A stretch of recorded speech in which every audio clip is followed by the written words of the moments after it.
खुशामदीद दोस्तों, उम्मीद है आप सब लोग खैर खैरियत से होंगे। अपनी पिछले वीडियो में हमने जो पॉसिबल सिनेरियोज डिस्कस किए थे, अभी तक मार्केट उसी के दरमियान में है। मैंने आपको बताया था कि wave be difficult to interpret होती है, आप इसको नहीं इंटरप्रेट कर सकते कि ये क्या पैटर्न बनाने लगी है। हमारे पास दो ऑप्शन थे। पहला ऑप्शन ये था कि वेव ए कंप्लीट है, वेव बी कंप्लीट है और हम वेव सी में नीचे जा रहे हैं। वेव सी में नीचे जाने के लिए, इस तरह से नीचे जाने के लिए हमें 5 वेव्स चाहिए होती हैं। वेव 1 2 3 4 5 जो हमारे पास अनफॉर्चुनेटली नहीं आई। तो हमने अल्टरनेटिव ये सोचा था कि हमारे पास वेव 1 2 3 4 और 5 आएगा तो हम इस एरिया ऑफ रेजिस्टेंस में पहुंच जाएंगे और यूं ये वाली वेव भी कंप्लीट होगी और फिर यहाँ से एक शदीद किस्म की प्राइस डाउन साइड पे जाएगी। उसी का फेज़ चल रहा है। अगर हम इसको थोड़ा सा जूम इन करके बाकी सारी चीज़ें भूल के सिर्फ इस एरिया को फोकस करें जो हमारा करंट प्राइस एक्शन है, तो हमारे पास जो लेंथ ऑफ वेव वन है उसके अगेंस्ट हमारे पास वेव टू के बाद जो वेव थ्री है वो 1.618 तक नहीं पहुंच सकी।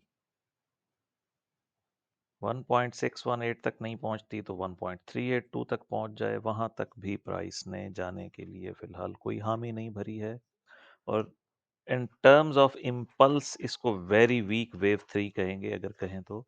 टेक्निकली अभी भी 1 to 1 रेशियो है, यानी जो लेंथ ऑफ वेव वन है वही लेंथ ऑफ वेव थ्री है, यानी ए बी सी हो सकती है, ये 1 2 3 नहीं हो सकती। यहाँ पे आते हैं हमारे पास मल्टीपल स्नैरियोज।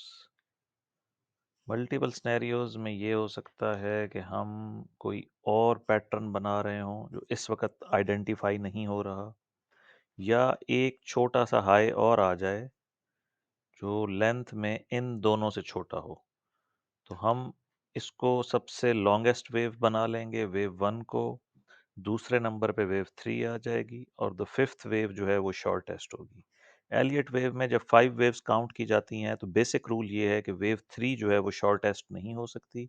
अगर वेव थ्री शॉर्टेस्ट हो तो इसका मतलब है कि आपका वेव काउंट गलत है। रूल्स को वायलेट नहीं किया जा सकता, अलबत्ता गाइडलाइंस में इजाज़त होती है थोड़ा बहुत फ्लक्चुएट करने की या आगे पीछे मामलात को कर लेने की। इस वक्त जो मुझे समझ में आ रही है वो तो ये है कि हम शायद एक और हाई देखें जो इस वक्त तो नज़र नहीं आ रहा। और ये हो सकता है कि हम 15 मिनट चार्ट पे जाके देखें कि अगर तो ये पुल बैक थ्री वेव्स था तो फिर तो एक और हाई है सो है। 15 मिनट अगरचे रिलायबल नहीं होता बट फिर भी उसको कर लेते हैं। अगर हम इसको देखें, wave one, wave two, wave three four five, ये देखें, ये 15 मिनट्स पे ये परफेक्ट वेव वन है या वेव ए है। 1 2 3, ये देखें इसने 1.382 को हिट किया है, ये वाला एरिया अपना टारगेट पूरा किया है। ये छोटी सी वेव फोर है और then we have wave five. हमारा जो लेबलिंग है वेव वन की बिल्कुल ठीक जगह पे हुई हुई है। फिर वेव टू है और इसके बाद हम इसमें और क्या तब्दीलियां ला सकते हैं। इसके अगेंस्ट हमने अपना टारगेट हिट नहीं किया है, या तो हम फिफ्थ वेव को एक्सटेंशन में ले जाएं, like wave one, wave two, wave three, wave four,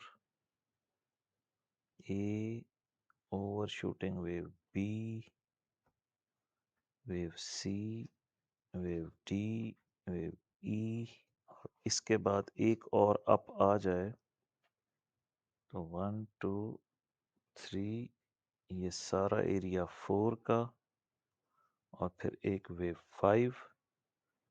इस तरह तो वेव ए या वेव वन बहुत ऊपर जाके ख़त्म होगी। वो भी अनरियलिस्टिक है, क्योंकि उसका तो मतलब है कि फिर हम अपना रेजिस्टेंस एरिया क्रॉस करने वाले हैं। ये जो है ना हमारा इस वक़्त, आप यूँ समझ लें, जिसको मैं वेव 4 कह रहा था, ये यहाँ पे हम स्टक हुए हुए हैं। एक ये रेंज है और दूसरी ये रेंज है।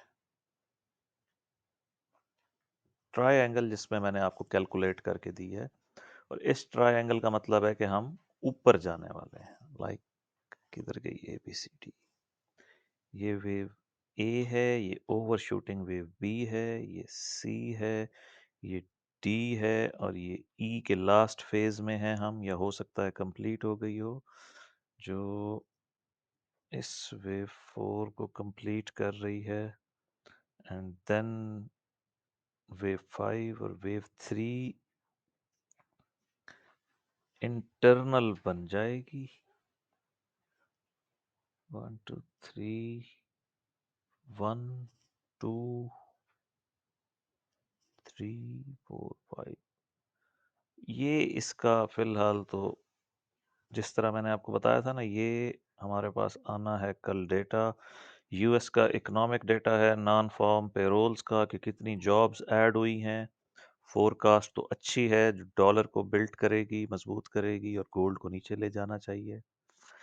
अनएम्प्लॉयमेंट रेट सेम है, तो ये डेटा कल थोड़ा ना कुछ एक्टिविटी पैदा करेगा। फिलहाल आप यूं समझ लें कि हम जब तक इस एरिया ऑफ रेजिस्टेंस को तोड़ नहीं लेते, हमारा सारा फोकस डायरेक्ट डाउन साइड पे जाने का है, या इस एरिया को टच करके फिर नीचे जाने का है। और हम इसको मैक्सिमाइज भी कर सकते हैं यहाँ तक, लेकिन अल्टीमेटली हमारा फोकस नीचे जाने का है।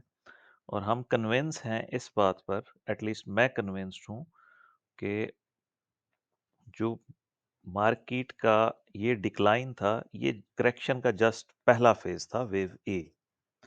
ऊपर जाने के लिए ना हमें 5 वेव्स चाहिए होती हैं, कि अगर आप कह लें कि ये किधर है ब्रश, अगर आप कह लें कि करेक्शन ओवर हो गई है, तो करेक्शन ओवर होने के बाद हमें 5 वेव्स चाहिए।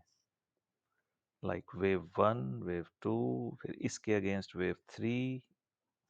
अब वेव 4 नहीं है हमारे पास,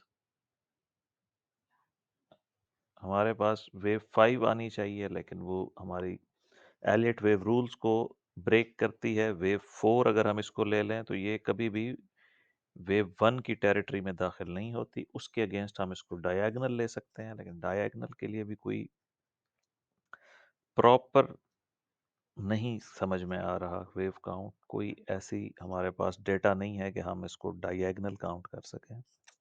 एनीवेज, आप फिलहाल इसके मुताबिक चार्ट को अपडेट रखें, और उम्मीद ये है कि हम इस एरिया में फॉल करेंगे।